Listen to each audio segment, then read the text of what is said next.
तो आज हम डिस्कस करेंगे क्लास 9 और टॉपिक हमारा होगा मैटर का क्लासिफिकेशन। और किसके बेस पे होगा वो भी? मैटर के फिजिकल स्टेट के बेस पे होगा, ठीक है ना। और जैसे कि लास्ट टाइम हमने क्या डिस्कस किया था कि मैटर के बारे में कंप्लीट हमने पढ़ा था और कुछ आपको असाइनमेंट वर्क भी हमने दिया था और वहां से आपको समझ आ गया होगा कि मैटर क्या है। मैटर क्या है? तो इसी यूनिवर्स के अंदर कोई भी ऐसा चीज, कोई भी मटेरियल जो वॉल्यूम ऑक्युपाई करती है और स्पेस ऑक्युपाई करती है या मास ऑक्युपाई करती है, ये कुछ पॉइंट, ठीक है। अभी हम डिस्कस करने वाले हैं कि मैटर का क्लासिफिकेशन उसके फिजिकल स्टेट के बेस पर। मैटर को दो बेस पे क्लासिफाई किया जा सकता है। एक तो मैटर का जो केमिकल नेचर होता है उसके बेस पे और एक मैटर का फिजिकल स्टेट के बेस पे। और हम ये भी बता चुके थे कि फिजिकल स्टेट के बेस पे मैटर को जनरली 3 पॉइंट्स में, मेनली 3 पॉइंट्स में डिस्कस किया जाता है। कौन कौन सा है? वेल नोन टर्म्स है आपके लिए, बोलो। एक तो क्या है? सॉलिड स्टेट है मैटर का, ना भाई। और दूसरा कौन सा होता है? लिक्विड स्टेट होता है, क्लियर। और एक और होता है आपका, कौन सा होगा बोलो? गैसियस स्टेट होता है, ठीक है ना। गैसियस स्टेट होता है। और एनवायरमेंट के अंदर आप कई ऐसे सब्सटेंस हैं जिनकी तीनों फॉर्म्स को आप देख सकते हैं, जिनके तीनों फॉर्म्स को आप इजीली देख सकते हैं। तो अभी हम इन तीनों के बीच में कंपेयर करेंगे, कंपेयर करेंगे तीनों का कि तीनों में बेसिकली डिफरेंस क्या होता है, तीनों में डिफरेंस क्या है। कुछ पॉइंट्स हम लेके डिस्कस करेंगे। लेकिन जब कभी भी इनकी बात आती है, सॉलिड, लिक्विड और गैसियस स्टेट की बात आती है और कंपेयर की बात आती है, तो मेनली 2 पॉइंट हमें कंसीडर करने होते हैं। सबसे पहले 2 पॉइंट हमें कंसीडर करने होते हैं। सबसे पहला पॉइंट क्या होता है? सबसे पहला पॉइंट क्या होता है भाई कि उनका अभी हम कुछ ले रहे हैं, जैसे सॉलिड के बारे में देखेंगे सबसे पहले, फिर लिक्विड के बारे में। सबसे पहला पॉइंट होता है intermolecular forces of attraction. Intermolecular forces सबसे पहले क्या देखेंगे? Intermolecular forces. और सेकंड पे हम क्या देखते हैं? सेकंड पे हम देखते हैं कि थर्मल एनर्जी, ये देखा जाता है, क्लियर है ना। पहला पॉइंट होता है, पहला पॉइंट क्या होता है बोलो? सबसे पहला पॉइंट तो इंटरमोलिकुलर फोर्सेज, और उसके बाद कौन सा आता है? थर्मल एनर्जी, क्लियर है। ओके, तो इन दोनों के बेस पे हमें पहले क्लासिफाई करना होता है। क्या डिफरेंस होता है? Intermolecular forces of attraction.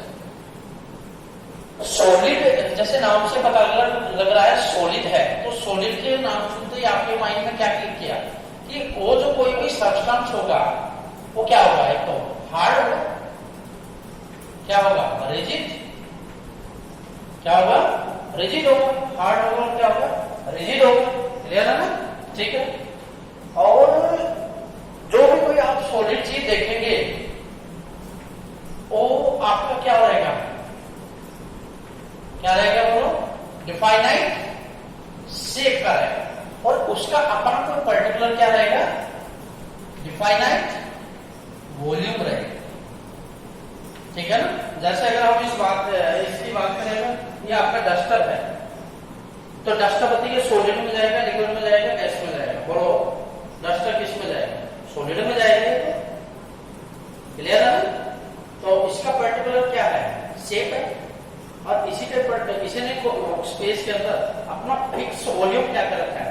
Occupy कर रखा है, ठीक है। हम जितने भी ह्यूमन बीइंग्स हैं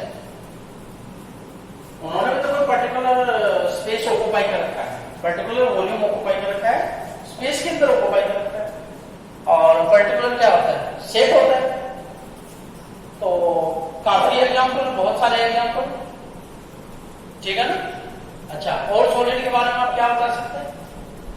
कि सॉलिड के अंदर जो कंसिस्टेंट पार्टिकल्स होते हैं, कंस्टिट्यूएंट पार्टिकल्स होते हैं, दीज आर क्लोजली पैक्ड। ये कैसे रहते हैं? Closely packed. तभी तो इनका क्या रहता है? क्लोजली पैक्ड है तभी तो इनका क्या रहता है? डिफाइनाइट शेप रहता है, ठीक है ना। और क्लोजली पैक्ड क्यों रहते हैं? क्योंकि इसके अंदर इंटरमोलिकुलर फोर्सेस ऑफ अट्रैक्शन जो है वो कैसा रहेगा? वो रहेगा, क्या रहेगा आपका? हाई रहेगा। इंटरमोलिकुलर फोर्सेस ऑफ अट्रैक्शन क्या रहेगा आपका? हाई रहेगा, ठीक है ना।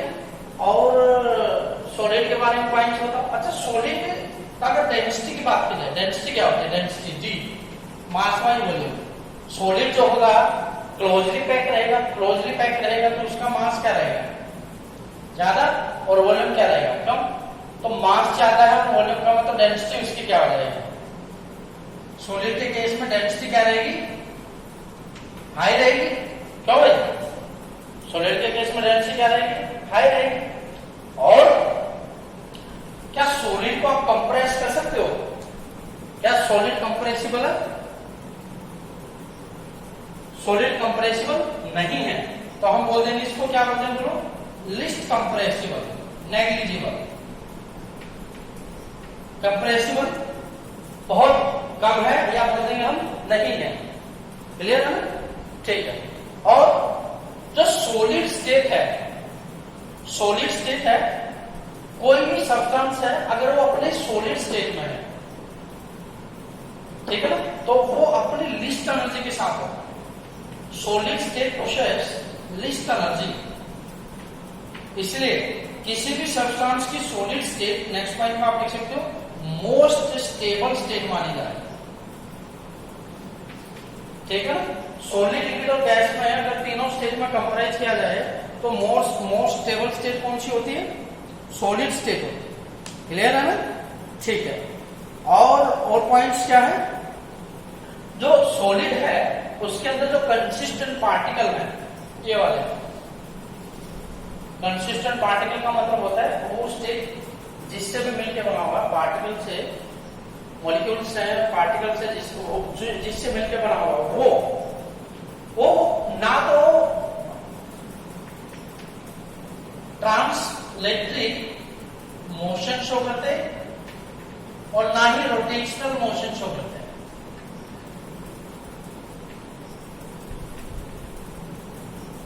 सॉलिड स्टेट के अंदर जो कंसिस्टेंट पार्टिकल्स है वो ना तो ट्रांसलेटरी मोशन शो करते और ना ही कौन सा मोशन शो करते?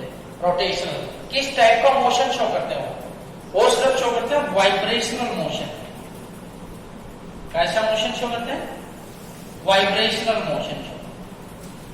क्लियर है? तो ये कुछ पॉइंट्स है सॉलिड स्टेट के बारे में कहते हो। सबसे लास्ट में तो क्या बोल सकते हैं? थर्मल एनर्जी क्या होती है?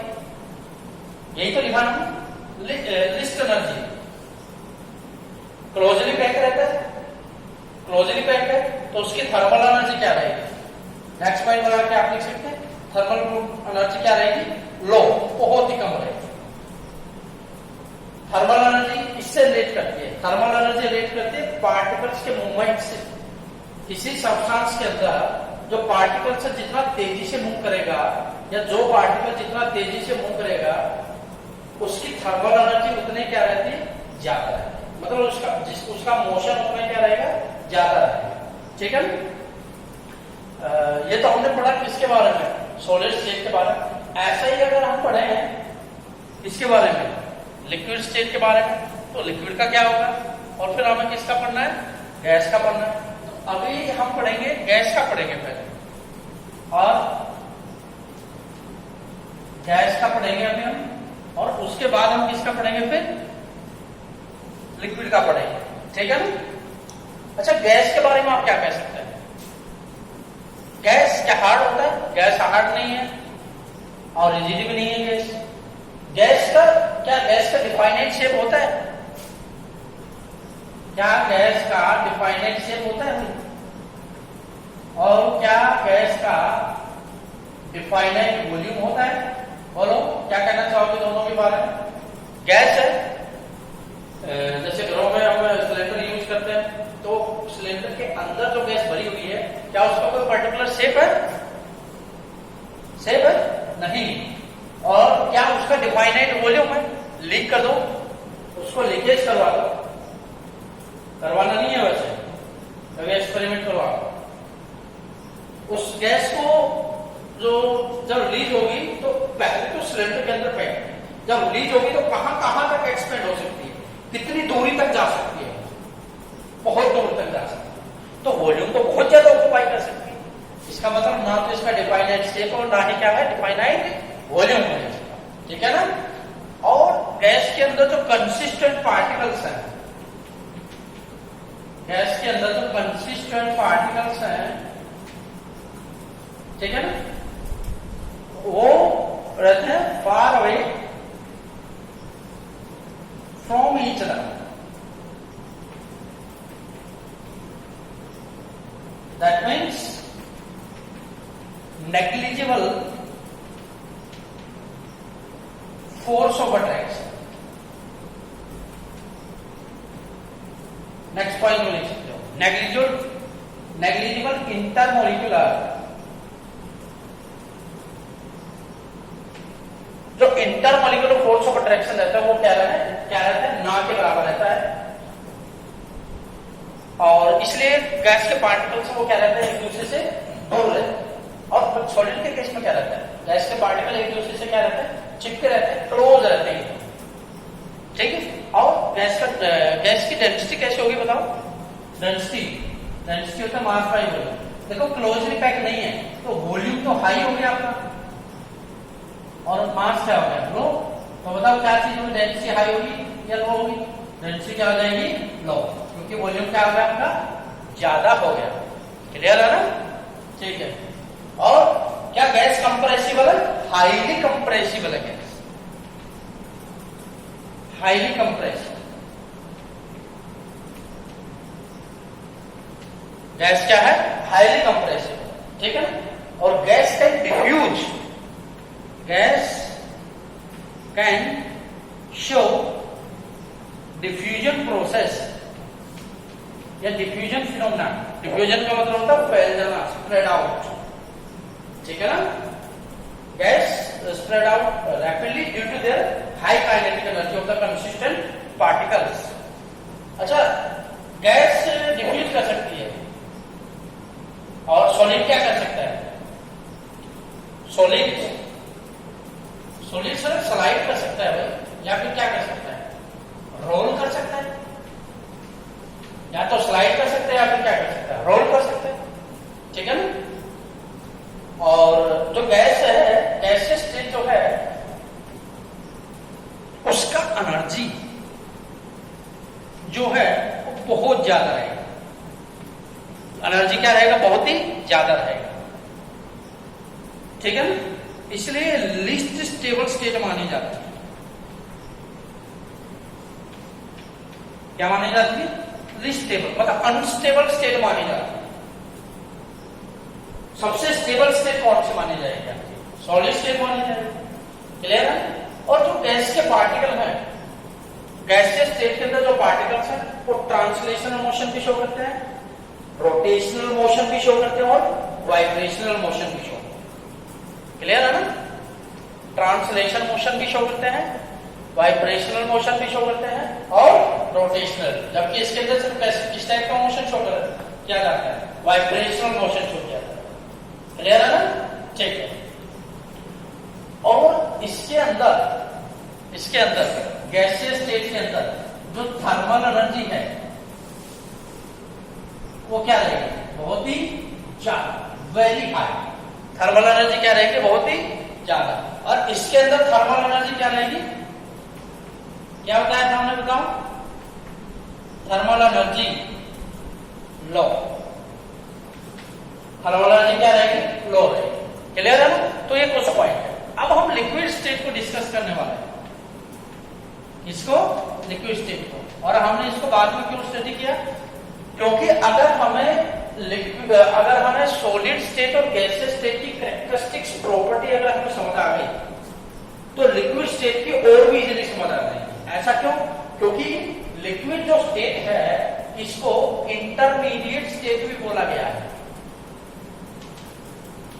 इंटरमीडिएट स्टेट का मतलब है कि जो लिक्विड स्टेट है उसके पास कुछ कैरेक्टरिस्टिक्स तो सॉलिड स्टेट की रहेंगी और कुछ कैरेक्टरिस्टिक्स इसकी रहेंगी गैस की रहेंगी और कुछ कैरेक्टरिस्टिक्स इन दोनों से क्या रहेंगी? अलग रहेंगी। क्लियर है ना? ठीक, ओके। तो गैसियस स्टेट के बारे में पढ़ा हमने, सॉलिड स्टेट के बारे में पढ़ा। अब हम बात करेंगे लिक्विड स्टेट के बारे में। ठीक है, लिक्विड स्टेट की कैरेक्टरिस्टिक्स क्या होंगी? क्या भाई लिक्विड स्टेट के अंदर डिफाइनाइट शेप रहेगा? बताओ, अभी आपको बताना, सोच लो एक बार। और क्या डिफाइनाइट वॉल्यूम रहेगा? बोलो। मान लो आपने गिलास के अंदर पानी लिया, ठीक है, फिर और मान लो पहले टी कप के अंदर पानी लिया आपने और उसी पानी को किसके अंदर डाल दिया? गिलास के अंदर डाल दिया।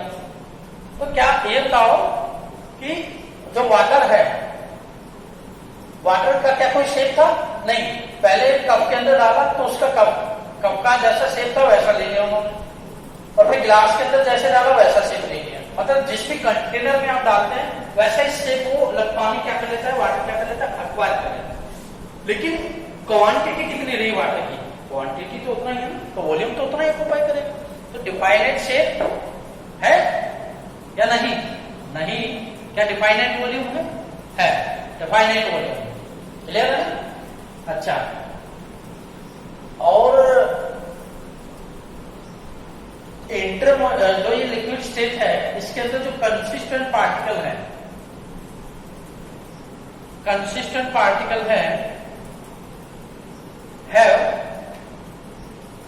या आप लिख सकते हैं consistent particle neither closely packed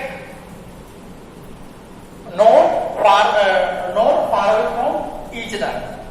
These remains in intermediate state. मतलब liquid state have less force of attraction, less intermolecular force of attraction than solid state, but a high intermolecular force of attraction than gaseous state. मतलब liquid state के अंदर है जो intermolecular forces है वो consistent particles have less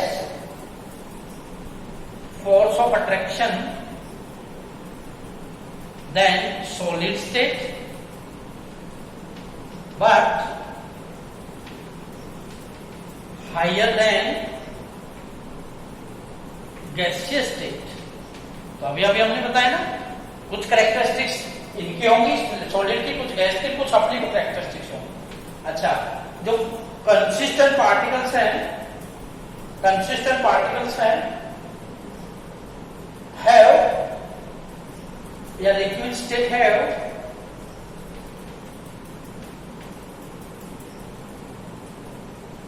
thermal energy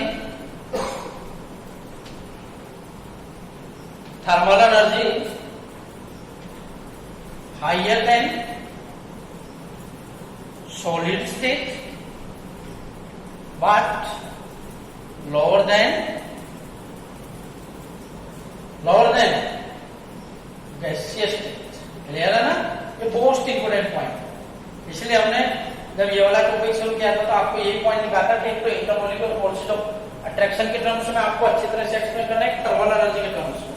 ठीक है, इन्हीं पे दोनों पे बाकी कैरेक्टरिस्टिक्स डिपेंड करती है। अच्छा, सॉलिड तो आपका रोल कर सकता है, वो डिफ्यूज कर सकता है, ये क्या करेगा बताओ?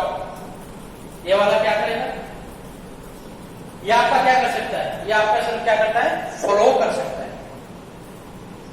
क्या कर सकता है? फ्लो कर सकता है। क्लियर है ना? क्या लिक्विड कंप्रेसिबल है? स्लाइटली कंप्रेसिबल है। ठीक है ना? Slightly compressible. ठीक है, स्लाइटली कंप्रेसिबल। ठीक है, और जो लिक्विड स्टेट है देखो वाइब्रेशनल मोशन भी शो करता है, और कुछ वाइब्रेशन मोशन भी शो करता है, और कुछ ट्रांसलेशन मोशन भी शो करता है, और कुछ रोटेशनल मोशन भी शो करता है। क्लियर है ना? ये सब किस टाइप का शो करता है? वाइब्रेशनल। ये वाला इसमें तो इतना मैक्सिमम देखने को नहीं मिलेगा, लेकिन कुछ कुछ है वो आपको क्या कर सकता है, शो कर सकता है। गैसियस स्टेट में काइनेटिक एनर्जी हाई होने के कारण तीनों टाइप का मोशन इजीली चेक किया जा सकता है। और जो लिक्विड स्टेट है उसका जो एनर्जी रहता है, लिक्विड स्टेट का जो एनर्जी है मॉडरेट एनर्जी होता है, ठीक है ना? इसलिए इसको कौन सा स्टेट माना गया? Intermediate state. मोस्ट स्टेबल ये वाला है, लीस्ट स्टेबल वो वाला है, नहीं कौन सा हो गया?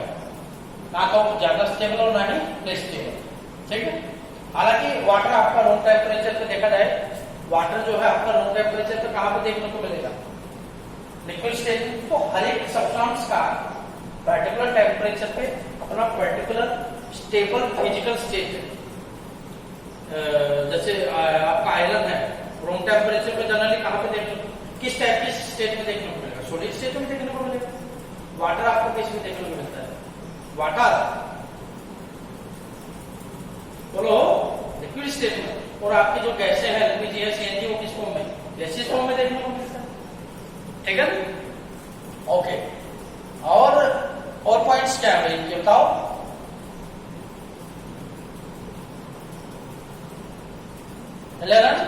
तो ये हमारा आज का मेन टॉपिक था। फिजिकल स्टेट के बेस पे हम इसको इजीली क्या कर सकते हैं, एक्सप्लेन कर सकते हैं।